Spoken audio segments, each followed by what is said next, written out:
오늘 우리가 함께 읽을 말씀은 민수기 24장입니다. 민수기 24장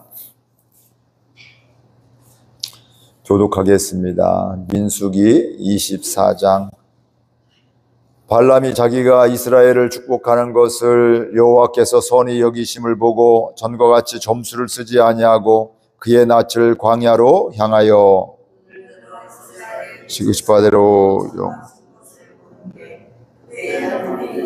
그의 임하신지라. 그가 예언을 전하여 말하되 부올의 아들 발람이 말하며 눈을 감았던 자가 말하며 하나님의 환상을 보는 자 엎드려서 눈을 뜬 자가 말하기를 야곱이여 내 장막들이 이스라엘이여 내 거처들이 어찌 그리 아름다운고 그 번호짐이 골짜기 같고 강가의 동산 같으며 여호와께서 심으로 침향목을 같고 물가의 백향목들 같도다.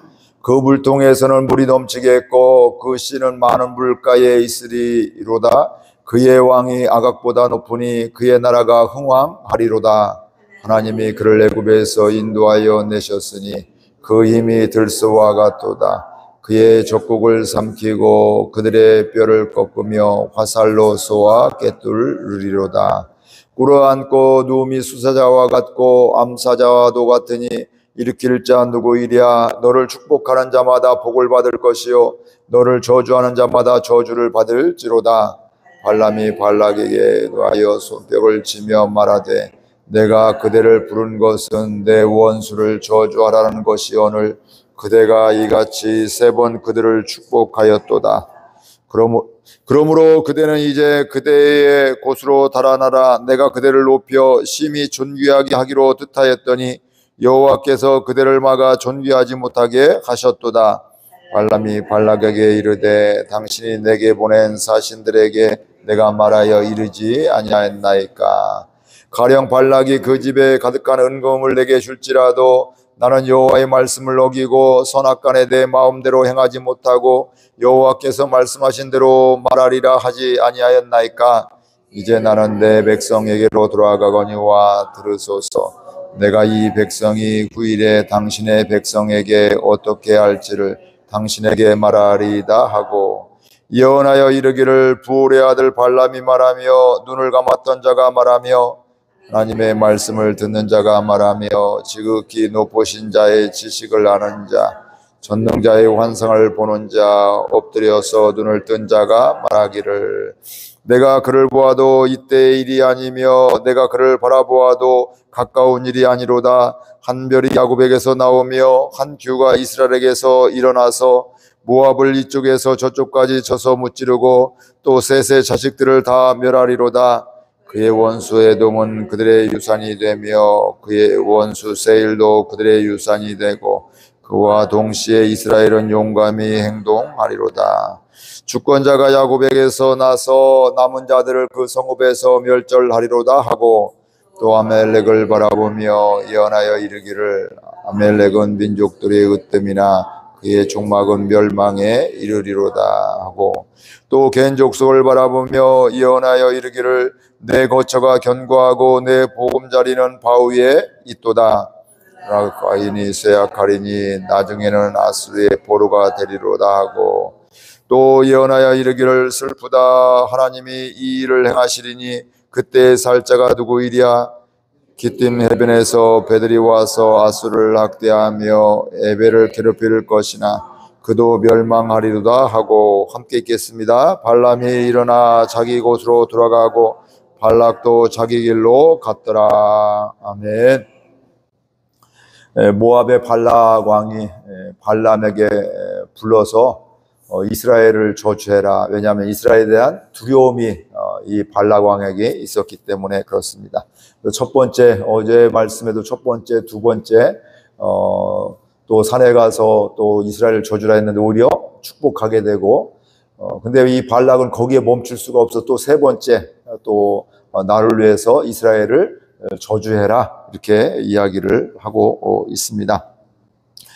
그래서 첫 번째, 두 번째에서도 그 저주를 듣지 못하고 축복을 듣게 되니까 세 번째 도전을 하게 되는 것이죠. 그러니까 발락의 입장에서는 굉장히 간절함이 있는 거죠. 지금 분명히 이스라엘을 저주해야 저들 때문에 우리가 힘들 텐데 저주해 우리가 더 넉넉하게 더 잘 살 수가 있을 건데 하면서 간절해서 첫 번째, 두 번째 우리가 축복했음에도 불구하고 세 번째 또 다시 불러갖고 우리 이스라엘을 저주해 달라 이렇게 이야기를 하고 있습니다.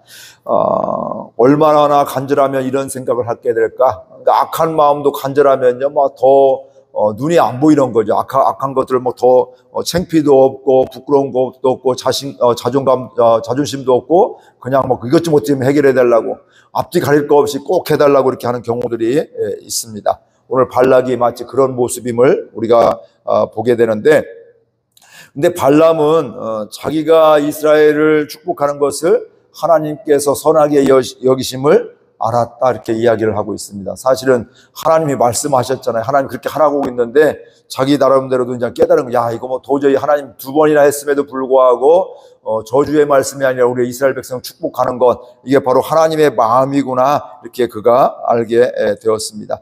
그러면서 세 번째 하나님의 영이 임하게 되면서 예언을 하게 됩니다. 우리 3절부터 9절까지 한번 읽어볼까요? 3절부터 9절까지 우리 한 목소리로 같이 읽겠습니다. 그가 예언을 전하여 말하되 보올의 아들 발람이 말하며 눈을 감았던 자가 말하며 하나님의 말씀을 듣는 자 전능자의 환상을 보는 자 엎드려서 눈을 뜬 자가 말하기를 야곱이여 내 장막들이 이스라엘이여 내 거처들이 어찌 그리 아름다운고 그 벌어짐이 골짜기 같고 강가의 동산 같으며 여호와께서 심으신 침향목들을 갖고 물기가 벽향들 같도다. 그 물통에서는 물이 넘치겠고 그 씨는 많은 물가에 있으리로다. 그의 왕이 아각보다 높으니 그의 나라가 흥왕하리로다. 하나님이 그를 애굽에서 인도하여 내셨으니 그 힘이 들소와 같도다. 그의 족국을 삼키고 그들의 뼈를 꺾으며 화살로 쏘아 꿰뚫으리로다. 꿇어앉고 누움이 수사자와 같고 암사자와 같으니 일으킬 자 누구이랴. 너를 축복하는 자마다 복을 받을 것이요 너를 저주하는 자마다 저주를 받을 것이다. 이렇게 말씀을 하고 있습니다. 여기 보면 발락이 모압의 발락 왕이 원하는 말이 하나도 없습니다. 다 이스라엘을 축복하는 말씀인데 이게 바로 누구의 말씀이에요? 하나님의 말씀이게 됩니다. 그러니까 하나님의 마음과 발락의 마음이 전혀 상관이 없다는 거예요. 본인이 간절함이 있지만 하나님의 마음과는 전혀 상관이 없다는 거예요. 이게 오늘 우리의 신앙생활 속에서도 이럴 가능성은 얼마든지 있습니다. 하나님의 뜻이 있음에도 불구하고 내가 원하는 것, 내가 하고 싶은 것을 이렇게 하게 되면서 기도하게 되면서 어느 때는 하나님과 전혀 상관없이 이들을 저주해 주세요 이렇게 하고 있는데 하나님은 아니야, 이들은 내 축복의 내 자녀들이야, 나의 백성들이야, 내가 이들과 함께 할 거야, 이런 것들을 이야기하면서 처음에 뭐라고 해요? 이스라엘의 장막들이 어찌 그리 아름다운지. 그러니까 하나님은 이스라엘 백성들을 아름답게 보기로 작정을 하신 거예요. 그냥 좋아 보이는 거예요. 사랑하니까 그 모습도 연약함조차도 예쁘고 여러분의 자녀들도 손주들도 이렇게 더 예쁘잖아요. 그런 것들이 바로 내 자녀이기 때문에 내 손주이기 때문에 그런 것들이죠. 때로는 연약함이 있고 아픈데 내 간절함이 있고 사랑함이 있고 그래서 그를 더 빨리 회복하게 하려고 하는 이런 마음들이 우리 모든 부모들에게 또 할머니 할아버지들에게도 있습니다. 그러니까 이 발락이 아무리 금은 보화를 통해서 발람의 마음을 빼앗으려고 즉 하나님의 마음을 돌이키려고 하려고 했는데 이건 있을 수 없는 일이었다. 아무리 금은 보화를 준다 할지라도 하나님의 마음을 빼앗을 수 없고 하나님의 뜻을 이렇게 바꿀 수는 없었음을 우리가 알 수 있습니다.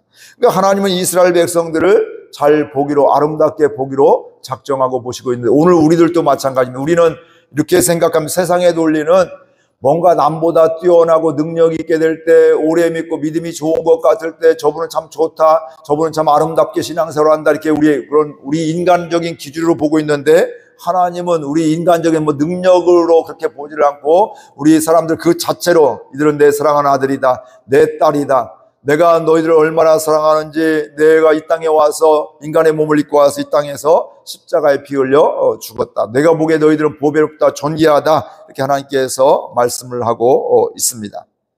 하나님이 오늘 우리를 향한 마음도 성경에 있는 말씀 그대로임을 믿고 감사할 수 있기를 바랍니다.